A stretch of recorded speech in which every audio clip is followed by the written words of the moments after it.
Aujourd'hui, on va parler de l'actualité de Riftbound et la première chose qu'on a, c'est la révélation et la date de sortie de la Arcane Box. Comme on peut le voir sur l'image avec Vi en illustration, c'est déjà sorti en Chine depuis pas mal de temps, mais ça arrive en VO. Et voici les champions qu'on aura à l'intérieur. Il y a donc Vi, il y a Caitlyn, Heimerdinger, Warwick, Victor et Jinx. Alors, il nous précise bien que ce sont pas forcément les skins définitifs, c'est simplement une image, peut-être que certaines choses auront changé d'ici là, mais moi je trouve ça magnifique. Je crois bien qu'on a vu certaines révélations des cartes en Chine avec une certaine brillance, un design assez particulier qui ressemble pas vraiment aux autres cartes, et c'est plutôt pas mal pour les collectionneurs. Alors on a quand même très peu d'infos là-dessus, on ne sait pas vraiment si ce sera disponible en boutique ou seulement en ligne, on ne sait pas si ce sera reprint plusieurs fois ou s'il y a seulement un stock de départ. En tout cas pour la box on nous dit que les précommandes vont ouvrir le 2 septembre, si je descends un petit peu plus bas ça doit être marqué par là. Voilà, 2 septembre à 9 AM PT, ça veut dire, il me semble, par rapport à l'heure de chez nous, 17 ou 18 heures, si je dis pas de bêtises, mais il faudra quand même vérifier, parce qu'il nous explique bien qu'il compte qu'il n'y ait pas vraiment de stock pour tout le monde. On aura le droit de réserver 3 exemplaires de la Arcane Box pour pouvoir jouer les champions en x3.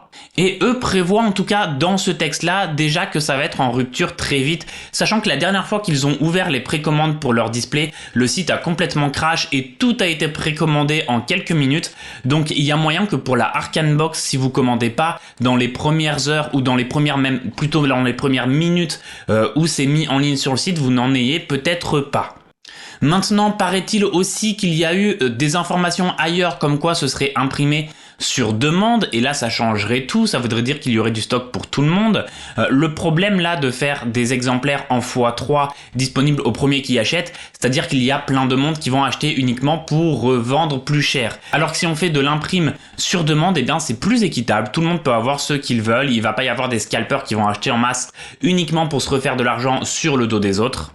Et c'est vrai que ce serait donc un petit peu plus intelligent, mais du coup, l'aspect collection et rareté perdrait aussi de sa valeur si c'est vraiment imprimé sur demande, parce que du coup, ça pourrait être imprimé à volonté et du coup, avec une faible chance que les cartes augmentent vraiment en valeur. Ça, c'est un choix de Riot, on va voir ce qui va se passer. Là, en tout cas, il est indiqué qu'il y aura très peu de stock, donc ça va partir certainement en 10-15 minutes, et il ne parle pas d'un autre moment où il y aura d'autres précommandes possibles pour ceci. Ce sera uniquement le 2 septembre, dans l'après-midi, avec une livraison en décembre 2025 ou janvier 2026. Donc vraiment, soyez rapide si vous ne voulez pas rater la Arcane Box. Alors, la deuxième petite chose, ce sont des illustrations. Il y a ces illustrations-là de Lux et de Miss Fortune. Alors, Miss Fortune, on la connaît, c'est la Miss Fortune Alter.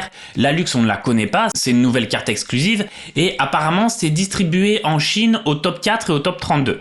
Alors, je trouve que c'est assez intéressant parce que le top 32, ils ont une Miss Fortune altérée. Ça, c'est intéressant, mais sans plus. Ils vont avoir simplement une carte avec une faible valeur. Mais par contre, le fait de créer une nouvelle carte en version alternative qu'ils donnent uniquement au top 4, c'est vachement intéressant parce que ça permet de faire des gros tournois avec peu de cash prize mais une valeur énorme. Je vous donne un exemple. Imaginons en Europe, il n'y a qu'une dizaine de régionaux par an. Si sur tous les régionaux, ils donnent une Lux au top 4, il n'y a que 40 Lux disponibles au top 4 en Europe, on n'a pas besoin de mettre des gros cash prize. Les gens qui font top 4 ont automatiquement une carte qui va se revendre plusieurs milliers d'euros facilement. Et je trouve comme concept que c'est vachement intéressant. On devrait faire beaucoup plus ça, c'est-à-dire créer des cartes exclusives pour donner aux gagnants des tournois, même un peu plus petits. Pas des tout petits tournois, ça n'aurait pas de sens, mais même au niveau des tournois un petit peu plus petits, ça permettrait de ne pas avoir besoin de mettre un gros cash prize pour avoir une grosse value quand même, si on est dans les premiers du tournoi, pour avoir des cartes qu'on revend plus cher, et ça je trouve que ce serait une excellente stratégie.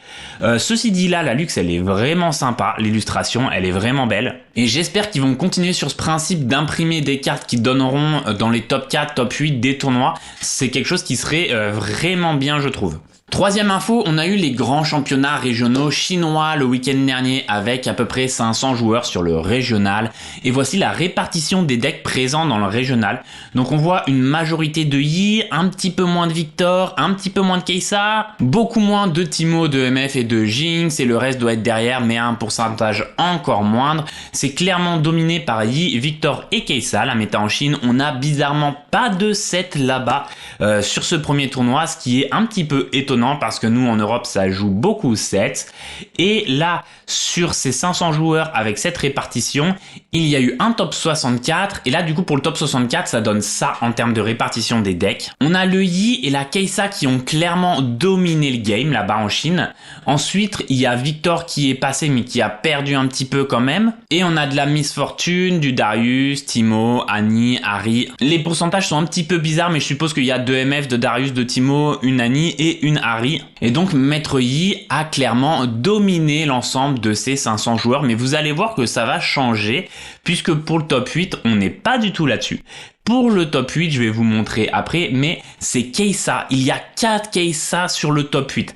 Pourquoi? Parce que nous, en Europe, on joue depuis un certain temps Kai'Sa et j'avais l'impression que c'était un petit peu acquis que Kai'Sa est légèrement meilleur que Maître Yi dans le duel. Et là-bas, en Chine, ça devait pas être vraiment acquis pour ce premier tournoi. C'est pour ça que ça a beaucoup spam Maître Yi. Mais en finale, dans le top 8, en tout cas, il y a eu 8 Kai'Sa. 2 Maître Yi, 1 Victor et 1 Teemo. Et je vais vous montrer le classement du top 8. Pour ce classement du top 8, du coup, comme vous voyez, on a une Kai'Sa, un Teemo, un Victor et un Yi qui ont fait 5, 6, 7, 8, qui sont fait éliminer dès les quarts de finale. Donc le Teemo et le Victor, les pauvres, ne sont pas passés. Et ensuite, en demi-finale, il y avait 3 Kai'Sa et un Yi. Et en finale, c'est un Yi qui a joué contre Kai'Sa. La finale, c'est Kai'Sa qui l'a gagné. Et pour lui rendre honneur, je vous montre très rapidement sa decklist. C'est-à-dire que c'est classique, hein. Au niveau des battlefields, c'est celui qui rédit 2 runes, celui qui fait plus 1 de damage, celui qui permet de retraite son unité dans la base quand on est attaqué, avec des blasts, des unités, des boosts classiques, rien de nouveau. Les 2 Noxian qui sont pas encore quelque chose d'acquis dans toutes les listes qui sont plutôt pas mal. Lui a mis un Ikatia9 et une Singularity en base, avec une side qui est assez différente de ce qu'on voit chez nous, du coup je suppose parce que on a une représentation des decks différentes en Chine. Du coup on met 2 Phoenix, 2 Arbalètes, un Mundo, une Icatian, un Darius, un Watcher. C'est assez sympa, ça c'est clairement pour taper sur les Yi. Et puis après il y a pas mal de cartes qui sont bien dans le match-up miroir ou contre certains autres decks. En tout cas voilà, cette liste là a gagné le tournoi chinois. Et là où c'est très intéressant, vous allez le voir tout de suite, je vais vous montrer sur une autre image. C'est que aujourd'hui a lieu du coup le 2e régional chinois. J'ai pas encore les résultats mais j'ai la répartition. Ils ont tout de suite vu en Chine que Kai'Sa était plus forte et du coup sur la répartition des decks tout de suite ça change. On arrive sur quelque chose d'un petit peu plus cohérent par rapport à chez nous avec une nette domination de Kai'Sa dans les joueurs. Désolé pour l'image, c'est pas très bonne qualité, j'ai pas trouvé une image vraiment en bonne qualité. Maître Yi qui a largement diminué, Victor encore aussi, et ensuite tout le reste c'est anecdotique. On a vraiment les 3 champions, Kai'Sa, Maître Yi et Victor. 7 remonte peut-être un petit peu, peut-être qu'ils ont commencé à comprendre que 7 était plutôt pas mal dans cette méta contre Kai'Sa. Nous en Europe, encore une fois, du coup on a beaucoup plus de 7 parce que on a vu énormément de Kai'Sa et on a 7 un petit peu comme solution, même si c'est pas une solution miracle contre Kai'Sa. Peut-être qu'on a besoin de voir encore un régional avec 7 qui fait des résultats malgré le peu de présence pour pouvoir adopter 7. Ou alors c'est simplement qu'ils ont une vision différente de la méta que nous. Il faut pas que je parte du principe du fait que nous on est en avance et qu'on a vu les choses en avance par rapport à eux, parce que à mon avis c'est pas ça. Il y a peut-être simplement eu beaucoup d'I parce que c'était beaucoup plus facile à avoir dans les Proving Ground. Il y a peut-être simplement une difficulté différente d'accès à certains logiciels ou simplement une metagame et une préférence des joueurs différentes. Mais globalement, voilà, ça se partage vraiment entre Kai'Sa, Maître Yi et Victor. J'ai hâte de voir qui va passer cette fois-ci dans le top 64 et dans le top 8, mais à mon avis, étant donné la répartition, on peut ne pas se voiler la face, ça sera majoritairement des Kai'Sa avec peut-être 1 ou 2 Yi, 1 ou 2 Victor et 1 ou 2 surprises par là qui devraient certainement s'insérer. J'aimerais bien qu'il y ait un set qui s'insère dans ce top 8, il y aura sans doute un Teemo, parce que Teemo, c'est finalement un deck qui est pas si mauvais que ça quand même. Ce Teemo, il a plus ou moins des match-ups assez corrects contre beaucoup de decks. Bref, voilà pour ce qui est des tournois. Autre petite news, c'est pas vraiment une news, c'est plutôt une correction. Je voulais vous parler des alternatives. Vous êtes énormément à avoir vu ma vidéo sur le futur prix des cartes sur Riftbound et j'ai fait une erreur parce qu'il y avait une donnée que je n'avais pas. Moi, je suis simplement parti du principe, vous voyez, il y a l'alternative de Jinx et on a l'alternative de Kai'Sa. Je suis parti du principe pour estimer mes prix que toutes les cartes alternatives auraient la même rareté. Et en fait, ce n'est pas le cas.